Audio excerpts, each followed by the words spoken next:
Ayan mga kaibigan, susubukan ulit nating magpatalo. Passing lang. Ayan, tapos gaganon, capture. Uy, pwede capturein to actually, pero di niya kinapture. Mabait din yung kalaban natin. Ayan, may kabaitan din yung ating kalaban, kaibigan. So dito ay may mga tactics mamaya ganun. So wag nating papasukin yan. Pero dito may mga possible na mga tactics yan. Ayun lang. So pwede ba natin capturein? Capturein natin. Kakapturein din ito. Capture. So or Yokobabs kaya dito. Yan lang. Para anuhan lang ito. Medyo lituhan lang. So bawas-bawas. Ay kakapture dun. Paano kung capturein ko kaya ito, no? Ng bishop. Tapos kakapture ako dito. Yan. Yan. Capturein na rin natin to. So knight dito. Hindi pwede. So yan. Medyo simentuhin muna natin yung mga piyesa natin yan, kaibigan. So dalawang kabayo doon sa dalawang rook. Ang problema, di makalabas yung ating yung ating rook. So hanap tayo ng mga exchange. Yan. Medyo guluguluhin lang natin ng konti. Ayun na. So connect lang natin to para kapag capture lang ulit tayo.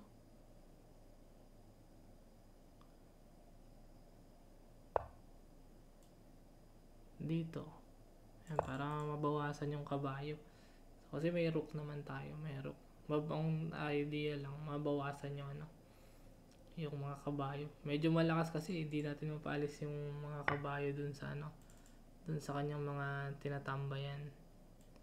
So context. Yan. Ay, yung kinapture yun. Sige. Yan tayo ngayon.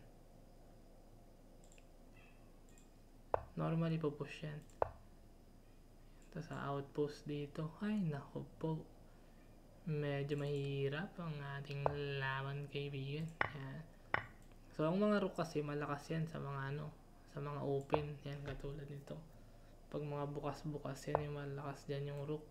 So ang gagawin lang natin, pipilitin lang natin na yan, makapagbukas ng mga line. Capture, push tayo dito. So kahit na chumek yan dito, yan, so push lang natin. Yan, may ganun, tapos push.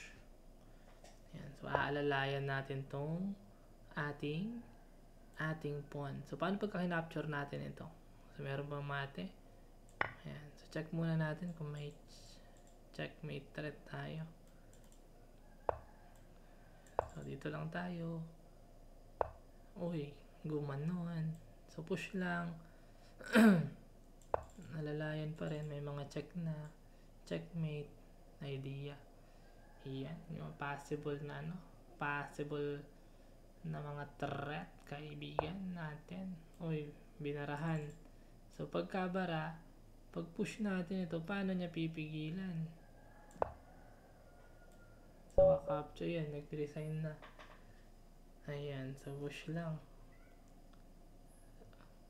Okay, so ganun lang ganun lang mga kaibigan. Kapag ka may rook kayo, rook laban sa dalawang kabayo, pilitin yung kahit na mag-sacrifice ulit kayo ng isang pawn, mabuksan lang yung mga posisyon.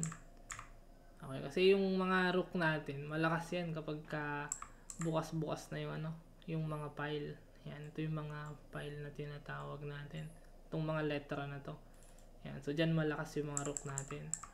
So kaya dito, ayan, kahit na malulugi tayo ng ng exchange. Since napakalakas ng mga kabayo dyan. Ayan, nakasemento na. Ayan, nakasemento na yung mga kabayo. So, kailangan, maipalit natin, mabuksan yung position kasi parang wala ring gamit yung mga rock natin kapag hindi natin i-trade yung or mababawasan itong mga kabayo na to. Ayan. So, kaya kahit lugi tayo ng pawn. Ayan, dito, mabuksan lang yung position. Ayan, para naman mabuhay yung mga rook. So, kasi kung hahayaan natin yan hanggang dulo, ayan, nakasemento. So, kahit na may rook tayo, so para lang siyang pawn. Malaking pawn.